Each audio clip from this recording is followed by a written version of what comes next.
Hi there, and welcome to Fuds on Film. This is one of our compare and contrast episodes where we take two films and we compare them and contrast them. Because we will not be caught for the Trade Descriptions Act and breaking all thereof. We can be accused of many things, but that will not be one of them. I'm Drew. With me tonight, Scott. Hello. And tonight, for absolutely no reason that I'm aware of, other than that it was two films that we fancied watching, which is often the case for this segment, we're going to look at some bank robbery films. Because why not? Yes. I'm going to guess that the answer's a resounding no, Scott, but do you have anything particular to say about the bank robbery genre? I think they can be good films and also bad films, and sometimes in between, depending on the quality of the particular film based around the bank heist. And there, ladies and gentlemen, is a sort of incredible insight and profound thought for which you come to us. Don't say we do nothing for you. And just keep it inside your head. We know it's true, okay? Without further ado, then, let's just crack on. So, what was in the water in 1970s Hollywood? Something special, I think. Maybe water being at the heart of Chinatown was a little nod to the truth. Whatever it was, it meant that so many of the films made in that era were amongst the greatest ever of their type, and few, if any, have been bettered. Matched, maybe, but seldom surpassed. Various entries in the crime genre, and its attendant subgenres, are prime examples, and it is one such in the heist gone wrong group that we're looking at now. Sidney Lumet's Dog Day Afternoon features one of Al Pacino's finest performances, in a decade full of outstanding Pacino performances, as he plays Sonny Vortsik, a real person who attempted to rob a bank in Brooklyn in 1972 in order to pay for his boyfriend's sex change operation. On a sunny afternoon in sweltering Brooklyn, three armed men enter a bank as it's getting closed up for the day. Things go almost immediately south, however, as one of the trio declares that he can't go through with it, leaving Pacino's Sonny and John Cazale's Sal to carry out the robbery alone. Soon, Sonny's burning of the traveller's check register draws unwanted attention to the bank, and the bank robbery turns into a hostage situation, with TV crews, crowds of onlookers and a harassed detective trying to resolve the situation while being undermined by other police units out with his control. Dog Day Afternoon has undoubtedly lost some of its power since its release in 1975, removed as it is from the simmering racial, sexual, economic and political tensions of mid-70s New York City, and its release only 4 years after the Attica prison riot. But it's nonetheless captivating. Pacino is superbly droll. While we're always cognizant of the fact that he's an armed bank robber, he engenders a great deal of sympathy and makes us believe that he's impetuous rather than malevolent, and genuinely has no desire to harm anyone. It is also nice to be reminded, because, let's face it, it's tremendously easy to forget, quite how much subtlety Pacino can bring to a role. Yes, that's right, I am telling you that Al Pacino can be subtle. It's true, you know. Actually, as an aside, I wonder, because he's famous for his roles sort of being all of the Pacino quite a lot. You began measuring his performances in levels of Scarface. Yes. On which scale this barely registers, I think, Yeah. in that way. He's quite famous for having been quite into method acting and had like very intense performances, but intense like emotionally, not just in terms of shouting. And I wonder if either he forgot or he just found that so tiring that he just went for, well, I'll just shout at everything because that's a lot easier and it's not going to destroy my mind. Yes. As he did in 12 Angry Men, director Lumet has provided a masterclass in increasing tension amid sweltering confines. There's no music, and all of the atmosphere comes from Lumet's direction and D.D. Allen's editing. It's so easy to convince yourself that you can feel the sizzle of the heat of the pavement, or the muggy interior of the bank alongside the characters. Lumet also allows his cast to inhabit their characters, and Frank Pearson's excellent script to breathe, allowing for moments of humanity and humour that never feel forced, but are rather the believable products of real people being in that stressful situation. It's almost farcical at points, from the teller chiding Sonny that he's not a very good planner, and did he just rob the bank on a whim? The guy who bailed early complaining about how he'll get home if he can't take the getaway car? More than one teller seeming to be considerably more concerned by the fact Sonny has a potty mouth than a loaded rifle. Sonny himself being cheered on by the crowds gathered outside. And finally to the husband of one of the staff calling the bank and asking if the robbery will take long.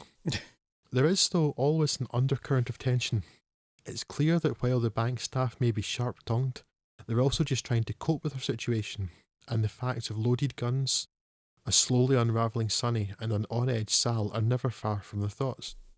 And the moments of levity feel natural, real, earned, equipped to cut the tension as a result of situation, not script. The characters, robbers and hostages together share a camaraderie and understanding that comes from similar status and prospects, rather than, in many films, accelerated Stockholm Syndrome. One other thing worth noting is quite how progressive Dog Day Afternoon is. For a 1970s major studio picture anyway. While the news reports change, after more information leaks out of the situation to emphasising that 2 homosexuals have taken hostages in a bank, Sonny's being bisexual is treated almost matter-of-factly, and there is little gay stereotyping, certainly not of the type particularly prevalent in the 1970s.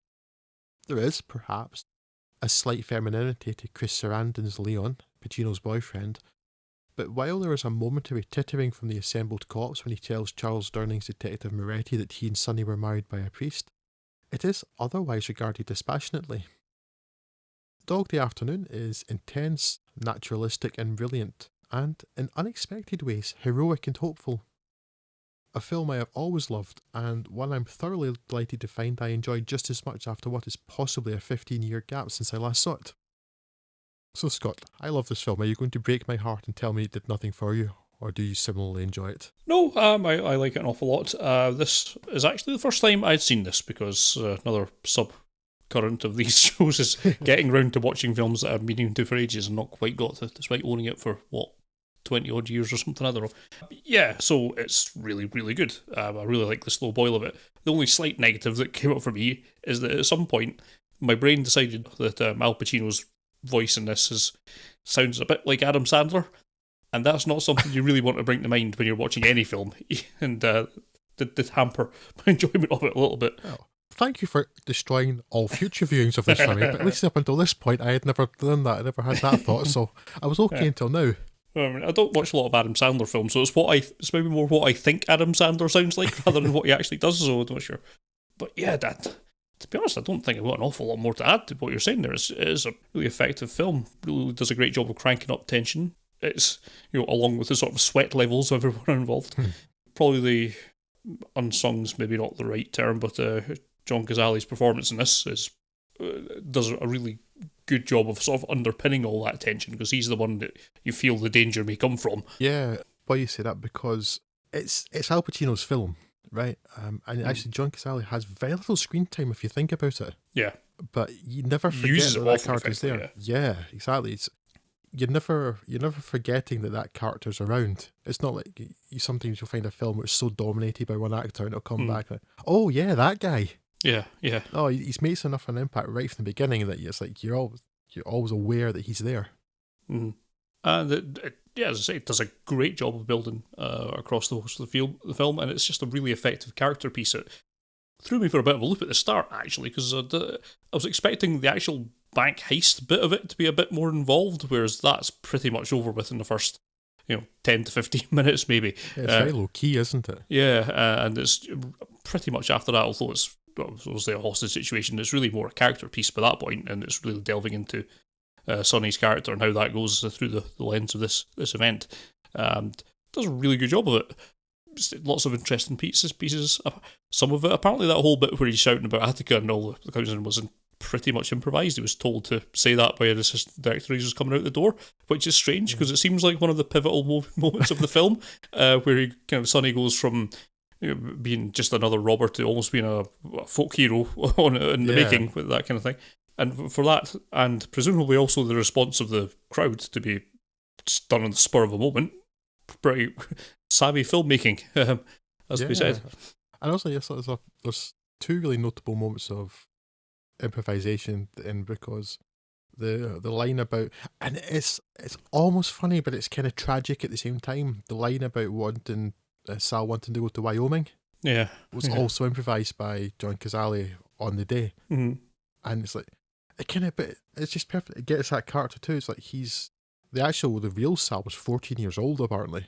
Yeah, John Cazale there's like, this character he's kind of tragic, he's pathetic, he doesn't really know what he's doing in life, doesn't know he's not well educated or anything, and like, Yeah. so you have a wee kind of smirk when Al Pacino asks him what country he wants to go to, he says Wyoming. Mm-hmm. At the same time, it's like, yeah, that's kind of tremendously sad. Yeah.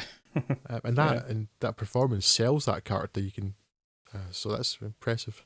Yes, great performances all round, really. But yes, it is, as much as it is Al Pacino's show, there doesn't seem like a weak link anywhere in it, so that all works quite well. Even the characters with only a few lines do quite well in building the film as a whole. And obviously, it's Pacino's. Well, I say obviously it's Pacino's best performance. It's probably Pacino's best performance. He's got a few of them, which it's easy to forget these days. But yeah, he does have quite a few of them. But this is probably his most. It's probably his most nuanced performance at a push. I think. Yeah. That's why I was very much buying on, but like that he can do subtlety, and it's so easy to forget. I mean, he won the Oscar, didn't he, for Scent of a Woman? But by that point, all real subtlety had gone out of his performance, and it was all very much the hoo-ha stuff that it's become the stock and trade of people doing impressions of Pacino. Yeah. Yes. 70s Pacino is very much my favourite, and just look at the huge list of things you have to choose from: Panic in Needle Park and Cruising and Godfather Parts 1 and 2. Except actually it's 2 crime films, which are probably my 2 favourite Pacino roles, and that's this and Serpico. Yeah. On either sides of the law in each. Yeah, it's easy. I think if you are not really familiar with Pacino probably pre Scent of a Woman, certainly maybe from Sea of Love backwards, Scarface is quite famous, but it's more like that actually fitted that role. Whereas later just seems to have lost some of what just made him so special. Like, still incredibly watchable, but it's never the same quality of performance. So anybody like who knows Pacino more from the Scent of a Woman stuff onwards really should come back and look at particularly the 70s stuff, because it's just fantastic. It's like, this is why Pacino was a famous actor. Yeah. It wasn't because he was getting some kid to drive him through, or let him drive a Ferrari while blind through New York and going hoo-ha and stuff, and talking about a woman having a great ass and things and heat. It's like, it was this. Yeah. And he's like, yeah, I could watch a Pacino like this all day, every day. Also, just going back to the direction too, it's also part of the script. And it's why there's actually quite a strong parallel with 12 Angry Men. It's like the kind of boiler room feeling, the tension, the confined spaces for the most part. Because like 12 Angry Men, it really only takes place in 2 locations. 3 if you count the outside of the bank as a different location from the inside, but there's the barber shop where the police are set up, and there's the bank. Yeah. And then, with the exception of Sonny, you hear, I guess maybe Leon as well, because he's telling his story about how he went a bit mad after, because Pacino's character was just so intense and he wanted to get away from it, and he ended up in the mental hospital.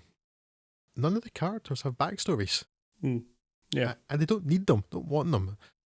So many films, certainly if there's like the hostage negotiator cop or something, there's got to be the backstory of either he's in trouble and he's trying to redeem himself, or he hates his bosses, or the chief's got my ass in a sling sort of thing, and or he's got some sort of troubled home life or something. It's like, no, he's just there. And Charles Dunn does this great job of, again, in a role where in a film where everybody is basically subservient to Pacino. Yeah. Kind of thankless. And he's kind of frustrated by the things going on around him, but you never find out his home life, and it's not necessarily the story, but so often people feel the need to put that in. Yeah. And there's just this economy to the film. You know what you need to know. There's nothing extraneous, and it just builds the tension, and it's just fantastic. Sidney Lumet is such a great filmmaker, and then things to it, the way things shake out. First of all, there's supposed to be a kiss between Al Pacino and Chris Sarandon outside of the bank, and Al Pacino wasn't comfortable with that. Mm-hmm. And that's fine. That's not a judgment on anybody. It's not easy to kiss someone of the same sex if you're not attracted to them. I know it's acting, but still. So hopefully it's more just that than any sort of homophobia or anything. Like, one would imagine he wouldn't take on the role of a gay character if he was homophobic. But I'm going to go down a rabbit hole if I start talking about that. It's not really relevant to this. But that actually then became this talk on the telephone, for which Chris Sarandon was Oscar nominated, and in his relatives, well, he's also fantastic. But it's just what's wonderful editing too, because Frank Pearson, the screenwriter, said that had originally been written as 2 monologues, and then it's just cut together as a really believable conversation just by D.D. Allen's great editing. Yeah. So yeah, and then that's what happens. You get a good editor to get you Oscar nominations. They're great people. Very much underrated editors. I think people don't think about it enough. Yeah. It's so easy to think of things like pacing and say, the director's paced it well. It's probably not the director in most cases. It's probably the editor who at least did the bulk of that work. So yeah. I mean, in the best ones, they've worked together. Yeah. The editor's taking the lead from the director, or the editor might suggest something. The director's like, that's great. It's a collaborative effort. But yes, I think it's a particularly unglamorous part of the film industry, and certainly underappreciated. And certainly in the 70s, a right pain in the ass if you're doing it with actual film rather than your editor like a Premiere Pro or whatever. And I know Anne Coates was kind of annoyed that once it became really seen as a really important art form that men tried to take over. But one of the few areas of there's not many famous editors. I think most people only couldn't name editors, but of the few that people might be able to name that are particularly famous, the majority of the really famous names are women, which is fantastic. In an underappreciated field, the fact that a few of the real standouts are women is great. But still, in general, the field is underrepresented. But so it's Anne Coates, who sadly died recently, D.D. Allen, and Thelma Schoonmaker, of course, who famously worked so well with Scorsese. Goodfellas wouldn't be half the masterpiece it was without her incredible editing. Yeah. That was definitely a rabbit hole, but it's a rabbit hole in terms of praising editors, which is I'm absolutely fine to go down that one. So we've decided Dog Day Afternoon is good. Yes. Okay, so we're going to move on to another bank robbery film. Entirely coincidentally, another one set in New York, with another filmmaker famous for his films set in New York, and that's Spike Lee's Inside Man. Take it away, Scott. Yes, this 2006 Spike Lee joint takes a similar framework of cops surrounding robbers and turns it into an altogether more mysterious affair than the character piece of Dog Day Afternoon. We are introduced to Denzel Washington's detective Keith Frazier, with the cloud of an internal affairs investigation hanging over him, but he's nonetheless called on to lead the police response to a bank robbery turned hostage situation. Clive Owen's Dalton Russell and his gang have rolled up to a Manhattan bank, announced their intentions, and got to work dressing the hostages in the same boiler suit get-up as they sport, but don't seem all that obsessed with the cash, strangely enough. The bank's owner, Christopher Plummer's Arthur Case, is worried about the situation for more than just the obvious reasons, and hires a fixer in the shape of Jodie Foster's Madeline White to see that certain things stay buried. The awkward part in all of this turns out to be Detective Frazier, who understandably does not like being told to look the other way or to stop pursuing paths of investigation, balancing this along with managing the response to Russell's changing demands, even as his suspicions of their ultimate intent grows, all the way to the unexpected ending where they appear to melt away into a crowd without having taken anything. Of course, things are not what they seem, and the path to the ultimate reveal of what's going on has a few twists and turns and is never less than entirely engaging. It helps, of course, that so much of the film features Denzel Washington and Clive Owen, both of whom had happily watched reading a phone book, and a top-rate supporting cast. Foster, Plummer, Willem Dafoe, Chiwetel Ejiofor. There's no one slacking on this production. And Spike Lee, as a filmmaker, is someone I always intend to watch more of, but somehow never get round to. So I'm not quite well placed to judge the Spike Lee-iness of this film. But all I can say is it's really well shot, paced and edited, so that's a good thing, I suppose. I'm a little surprised to see that Russell Girritz wrote this. Surprised because this is a very interesting story with snappy dialogue, and he also wrote Righteous Kill, which was very much the opposite, and one of those Pacino performances that we've tried not to speak of recently. Is Righteous Kill the one where he and Robert Bobby De De Niro turn up and have basically just turned up for the paycheck? Quite clearly, Yes. It was. I think at the time we concluded that it was C-list material with A-list actors. Yes. For some reason. It was bad. It was very bad. And it was going off the short of slack of 8 minutes as well, which was another Pacino misfire. Yeah, two particularly egregious Pacino outings certainly within the same year, I think they were around there. Maybe months, closer than that. Yeah. At least when they got released here. But nonetheless, there's perhaps little in the way of capital A artistry here for Inside Man to echo down the ages, but it's just a really enjoyable heist-based mystery and a great way to spend a couple of hours. So I recommend that you do so. Yes, I would recommend the same. Spike Lee also, I very much want to watch more of, and I've only watched a handful of his films. I watched Do the Right Thing, which is one of those films that just, I wasn't entirely convinced I actually liked it the first time I saw it. Mm. And then it's just, the more I even think about it, the more I like that film. It's just so raw and angry. Yeah. And I've seen, She's Gotta Have It. Is that the name right? I'm now doubting Yes. myself because it's been a while. And, That is the name of it, yes, but I've not seen I it. had actually forgotten that I'd seen it. I saw it on Channel 4 years and years ago until recently. I was like, oh, yeah, I have seen that. And 25th Hour, which is really great. Of the ones I've seen so far, though, I mean, he's such a so famous for being a New York film director. This all of the admittedly incredibly limited amount of Spike Lee stuff that I've seen is quite comfortably the least New Yorky. Yeah, I mean, it's in New York, but it could have been anywhere. It could have been anywhere, exactly. Yeah, whereas, for instance, Dog Day Afternoon very much was a New York film. Yeah. The neighborhood, the people, the way they spoke, the humor and things was very New York. Inside Man Isn't could be anywhere, but it shows that Spike Lee wasn't just doing like just political films or anything, because it's largely apolitical. This film, there's like the mystery behind Christopher Plummer's thing is politics, but old politics. Yeah, and not in the way that Spike Lee is typically done. No, wait, I've seen Malcolm X. I knew there was something else I was forgetting. How could I forget Malcolm X? Sorry. My head's all over the place tonight. Malcolm X is awesome. And have seen He Got Game. And so, wait, I'm an idiot. I've seen tons of Spike Lee films. I just don't remember. I haven't seen any Spike Lee films apart from like the dozen that I've seen. Did you watch the remake of Old Boy? No, obviously not, because I like Old Boy. Yeah, so it's fine, but also just a remake of Old Boy, so just no particular need for it, but yeah, that's fine too. No, I've seen plenty of stuff, including the 4-hour documentary about the floods in New Orleans, like 12 years ago. Right? Yeah. So I've done tons of Spike Lee films, so ignore what I said earlier, because I've liked every one of the ones that I've seen. But yeah, it's shown that he has, I guess he has in lots of things, but certainly can turn he's a skilled filmmaker, can do any sort of film, which is always good. It's not got stuck in one type of groove. Yeah. But he is...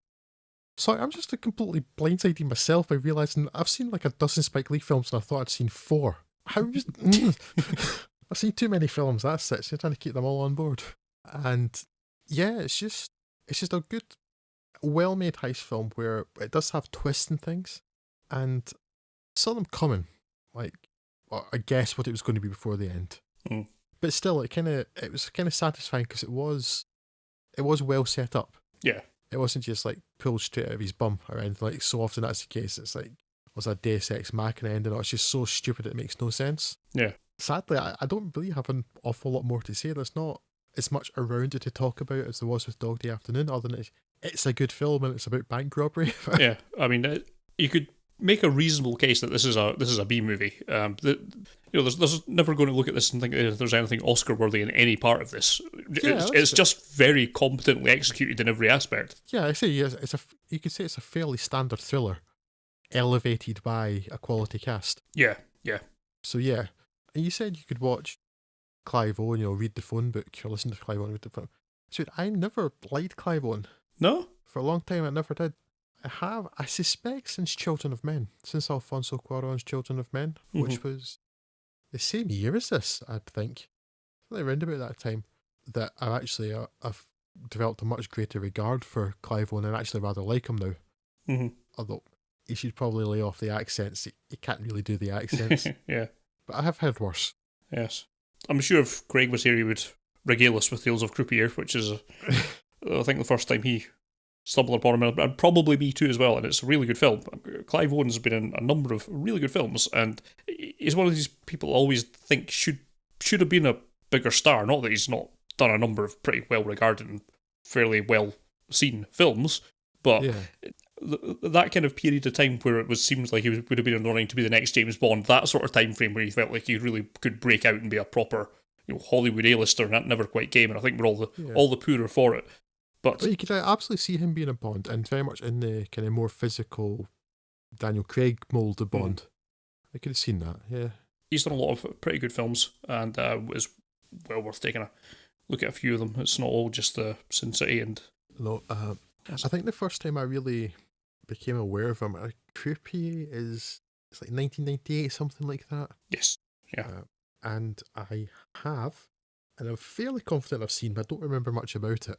But I think round about that time is when there was a series of BMW adverts basically, but Yeah. short films called The Driver. Yeah, did that Luc Besson directed them or something like that? It was. May have done. See, because can't what remember. I was going to say is I wonder why actually Clive Owen's been punished because The Hire, as it was called, Yeah. the Hire rather than Driver. He was the driver. They called The Hire. Directly, more or less, led to the Transporter series, which was associated with Luc Besson. So that's very possibly linked there, Scott. For all of their trailers filled with deflecting rockets with tea trays.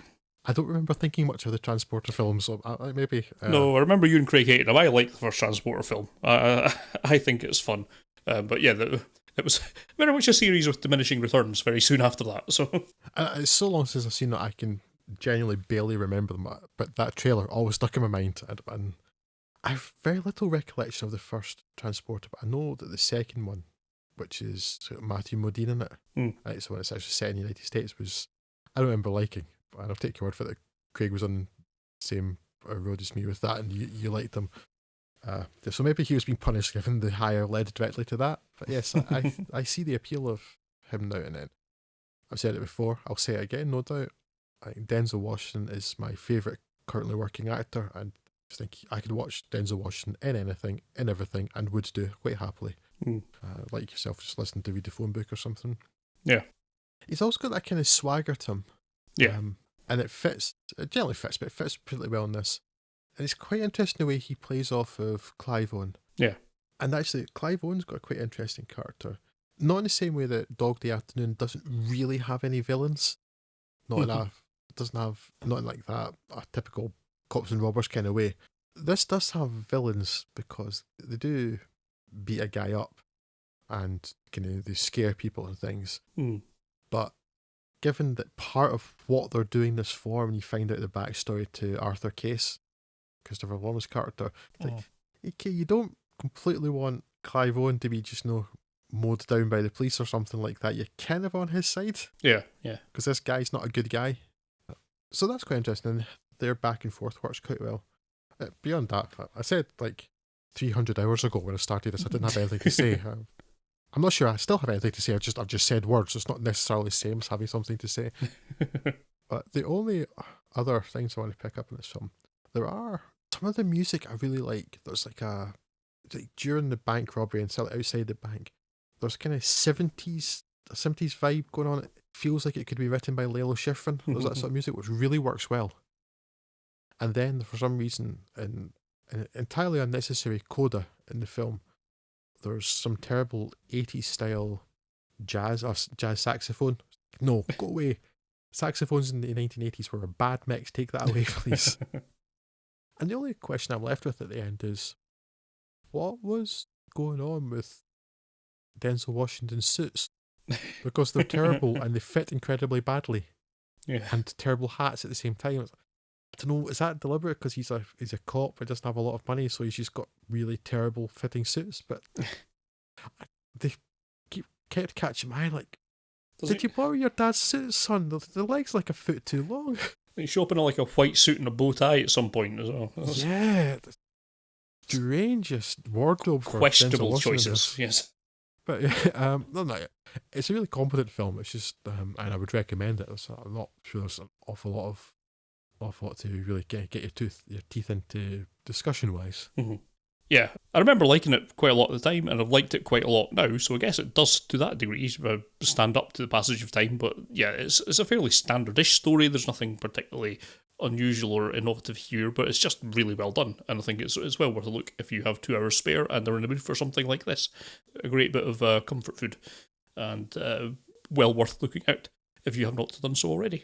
I hadn't actually seen it at all until a couple of days ago, preparing for this. I remember you and Craig seen it back when we were doing the one-liner. No particular reason I was avoiding it, other than that, there were 1,000 films to choose from. Yeah. This one just never made it to the top of the list, but entertaining film. Really competent, great cast. Worth a watch. Nice! Right then, that's your lot. Thanks for joining us for this little discussion of these 2 bank robbery films. We hope you'll actually want to check them out as a result. If you've got any thoughts, feelings, opinions, beefs, please do get in contact with us. You can do so in many ways. You can go to Facebook, facebook.com/fudsonfilm. You can email us, podcast@fudsonfilm.com, or the best and easiest way on Twitter at FudsOnFilm. We make it easy to contact us, so please do. And I guess for now, that's it. Look after yourselves. Bye bye. Bye.